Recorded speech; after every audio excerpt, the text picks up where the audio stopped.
ऐसा है कि इसका जो मैं यहाँ से शुरू करता हूँ। जो माननीय मुख्यमंत्री जी ने कहा कि 2 दिन की संगोष्ठी करें, तो उसका मकसद ये था कि जैसे आप जानते हैं कि पूरे भारतवर्ष में अगर हम ये देखें कि जहाँ पानी की खपत जितनी है, डिमांड है, और सप्लाई कितनी है। सप्लाई कहाँ से होगी? तो रेन वाटर से होगी, या रिवर से यानी नदियों से होगी, और या फिर मान लिया ग्राउंड वाटर से होगी। तो इन सब के लिए जहाँ पे डिमांड और सप्लाई का गैप है, वो तकरीबन पूरे भारतवर्ष में 1/6 ऐसा हिस्सा है, 1/6, जहाँ पर पानी की खपत ज्यादा है और मांग जहाँ सप्लाई कम है। तो हमारे यहाँ तकरीबन डिमांड मिलियन एकड़ फीट में जैसे नापी जाती है, तो 34 मिलियन एकड़ फीट की डिमांड है। सप्लाई अवेलेबल जो हर साल वो 20 मिलियन एकड़ फीट, 14 मिलियन एकड़ फीट का गैप है, यानी कम है। और इसी वजह से ग्राउंड वाटर हमारा हर साल जैसे नीचे जाता जा रहा है। तो ये इतनी संकट वाली स्थिति है जल की, जिसमें सीएम साहब चाहते थे कि सभी डिपार्टमेंट्स आए और अपनी अपनी एक्शन प्लान इस तरह से बनाए, कार्य योजना, कि अगले 2 सालों में हमारी कोशिश हुई जो गैप है इसको हम कम करें और धीरे धीरे खत्म करें। इजराइल एक ऐसा प्रदेश है जिसके बारे में आपने सुना होगा कि जहाँ पर जो पानी की सप्लाई डिमांड में इसी तरह बहुत जबरदस्त गैप था, लगभग 90% का। आज स्थिति वहाँ ये है कि वो सरप्लस हो गया।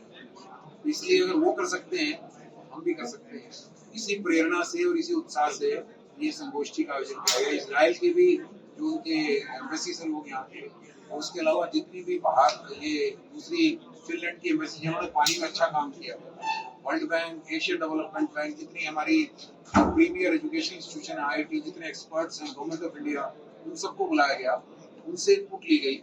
हमारे पॉलिटिकल जितने भी मिनिस्टर्स थे और एडमिनिस्ट्रेटिव सेक्रेटरीज थे, उन्होंने भी अपनी तरफ से सारी सलाह मशवरा करके अपनी कार्य योजना प्रस्तुत की। और उसमें अब ये टारगेट, ये लक्ष्य जो रखा गया था, उस हिसाब से हरियाणा वाटर रिसोर्स अथॉरिटी ने पहले एक इंटीग्रेटेड वाटर रिसोर्स प्लान बनाई, और वो हमारा बेस डॉक्यूमेंट था जो सबको सर्कुलेट किया गया। मैडम यहाँ मौजूद है, और उस डॉक्यूमेंट के आधार पर उसमें फर्दर हमने एक अपग्रेड ये करने की कोशिश की इस कॉन्क्लेव के तहत कि उसमें हमने लक्ष्य ये रखा था, जो डॉक्यूमेंट बना था, कि अगले 2 सालों में ये जो गैप मैंने बताया आपको 14 मिलियन एकड़ का, उसको अब जो हमने कार्य योजना बनाई है इस कॉन्क्लेव के बाद, उसमें ये लक्ष्य बढ़ा के 40% कर दिया जाए। इसका मतलब अगर मान लिया जितना गैप है उसका 40% जो है गैप, वो अगले 2 साल में पूरा कर दिया जाएगा। तो ये बहुत बड़ा कदम है कि कहाँ एक तरफ डेफिसिट है, जहाँ हर साल लगभग मेजर ऐसे हमारे जो एरिया जहाँ पानी की सप्लाई लगभग आधा मीटर यानी 0.5 मीटर पर ईयर के हिसाब से डाउन जाती जा रही थी। हाँ, कोशिश ये है कि इसको रिवर्स कैसे करें। तो अगले 2 सालों में जो गैप है पानी का सप्लाई डिमांड का, इसको 40% कम कर दिया जाएगा। सभी विभागों ने कार्य योजना बनाई, उसके बारे में घोषणाएं भी की थी सीएम साहब ने। उस बारे में जैसे एग्रीकल्चर डिपार्टमेंट धान के दौरे में उन्होंने ये कहा कि हमारा जिस तरह से जो सैलाइन हमारा, जैसे आपको पता है हरियाणा का जो एरिया, उसमें 10 लाख एकड़ ऐसी जमीन है जो कि वाटर लॉग है। उस वाटर लॉग जमीन को बचाने के लिए अभी तक तकरीबन पिछले 2-3-4 सालों में 20,000-25,000 एकड़ इस तरह का हर साल का उसका रिकवरी होती है। इस बार टारगेट रखा गया कि 1 लाख एकड़ पर ईयर हमारी जो सैलाइन वाटर लॉग से इफेक्टेड सॉइल है उसको रिक्लेम किया। इसी प्रकार से इरिगेशन डिपार्टमेंट ने फर्दर टारगेट रखा है कि डायरेक्ट सीडिंग ऑफ राइस। मैं एग्जांपल दे रहा हूँ आपको कि जिस तरह से आपको पता है धान की खेती जो होती है उसमें पहले पनीरी लगाते हैं, फिर उसका बीज निकलता है। ये ट्रांसप्लांटेशन के माध्यम से पानी का ज्यादा इस्तेमाल होता है। अगर उसको डायरेक्टली सीड कर दिया जाएगा उसको, तो लगभग 50% पानी की बचत है। वो एरिया जो 73,000 एकड़ था वो बढ़ा के टारगेट रखा, जो सीएम साहब ने घोषणा की, उसको 2 लाख एकड़ किया। तो पानी की जो ये डेफिसिट को कम करने का तरीका यही है कि सबसे ज्यादा पानी की जहाँ खपत होती है, रिपोर्ट बनाई थी केशरी आनंद अरोड़ा ने और उनकी टीम ने, उसमें आप पढ़ेंगे वो रिपोर्ट की कॉपी भी आपको उपलब्ध करा देंगे कि उसमें लगभग अगर पानी 100 मान लिया खपत होती है तो उसमें लगभग 90% पानी जो है या तो एग्रीकल्चर में, हॉर्टिकल्चर में। तो अगर एग्रीकल्चर और हॉर्टिकल्चर में हम अगर मेजर ऐसे इनिशिएटिव लेते हैं, जैसे डायरेक्ट सीडिंग ऑफ राइस की बात की, 3 गुना एरिया बढ़ा दिया जाए, इस तरह की योजना बनेगी।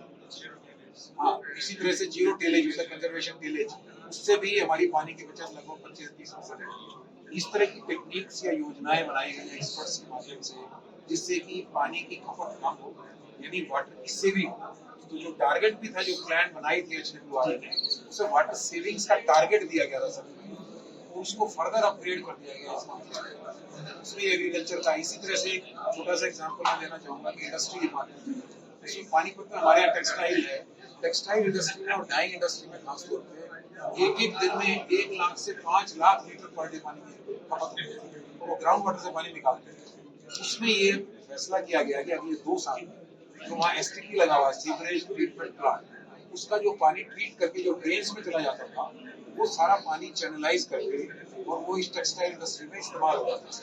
इस प्रकार से अगले 2 सालों में लगभग 100% पूरी की पूरी टेक्सटाइल इंडस्ट्री में सिर्फ ट्रीटेड वेस्ट पानी। कोशिश ये है कि एक तरफ पानी की बचत हो, उसकी संरक्षण हो, और साथ में जो हमारा पानी ट्रीट होकर आ रहा है लगभग 200 एसटीपी में, उस पानी को इंडस्ट्री में, कंस्ट्रक्शन में, ग्रीन एरियाज में, पार्क्स में, म्यूनिसिपैलिटी उसकी विस्तृत योजनाएं बनाई गई हैं, और उसी का ही परिणाम होगा कि अगले 2 सालों में हमारा जो गैप है ये 40%। चलिए, 2 दिन के वक्त में एक बात सामने आई कि जो वीट की खेती है, गेहूं और जो धान है, वो जो यहाँ सुझाव भी आए ऑब्जर्वेशन में, क्या इसके ऊपर माइक्रो इरिगेशन को इम्प्लीमेंट किया? बिल्कुल अच्छा, बहुत अच्छा क्वेश्चन किया आपने। यहाँ पे जो मेकाडा के हमारे चीफ हैं, सबने इनका ध्यान किया, वो डिटेल में बताएंगे, लेकिन मोटे तौर पे अभी तक माइक्रो इरिगेशन जो है वो पूरे हरियाणा में लगभग 10 लाख एकड़ में है, और टोटल 80 लाख एकड़ हमारा एरिया कल्टीवेट होता है। 10 लाख, आप सोचिए इतने सालों में, पिछले 10-20 सालों में से काम करना, और अब अगले 2 सालों में 5 लाख एकड़ माइक्रो इरिगेशन से सिंचित किया जाएगा। इस बारे में सभी बताना चाहते हैं, ऐड करें। आप सोचिए कितने एम्बिशियस टारगेट, महत्वाकांक्षी टारगेट रखे हैं कि जो 20 सालों में जितना हुआ अगले 2 सालों में उसका 50% होगा। ये जो माइक्रो इरिगेशन जो पहले हॉर्टिकल्चर बेस्ड था, एक तरह से ये बनाया जाता था, लेकिन इसको अब वीट पे या फिर पैडी पे कर सकते हैं। इस लिमिटेड डोमेन से पूरे तरीके से बाहर आप लेके आ गए हैं। हमने इस बार पायलट प्रोजेक्ट्स किए हैं जिसमें पैडी पे लास्ट ईयर लगभग 3500 एकड़ पैडी को माइक्रो इरिगेशन से ग्रो किया। इस बार हम स्केल को मोर देन 10,000 एकड़ में लेके जाएंगे। ऐसे ही वीट के केस में, ऐसे ही पोटैटो के केस में, ऐसे ही कॉटन के केस में, इन सब एरियाज के अंदर अब हम माइक्रो इरिगेशन को लेके आएंगे। तभी तो ये लक्ष्य जो इतना एम्बिशियस रखा है 5 लाख एकड़ का इसमें 2 साल में। घोषणा में ऐड करूंगा जी, ने कहा कि जो एक डिमांड आई फार्मर से, हॉर्टिकल्चर एक्सपर्ट से, कि जब माइक्रो इरिगेशन धान में करते हैं तो जो गैप है पाइप्स के बीच वो 120 सेंटीमीटर की बजाय वो 60 सेंटीमीटर ज्यादा कामयाब होती है।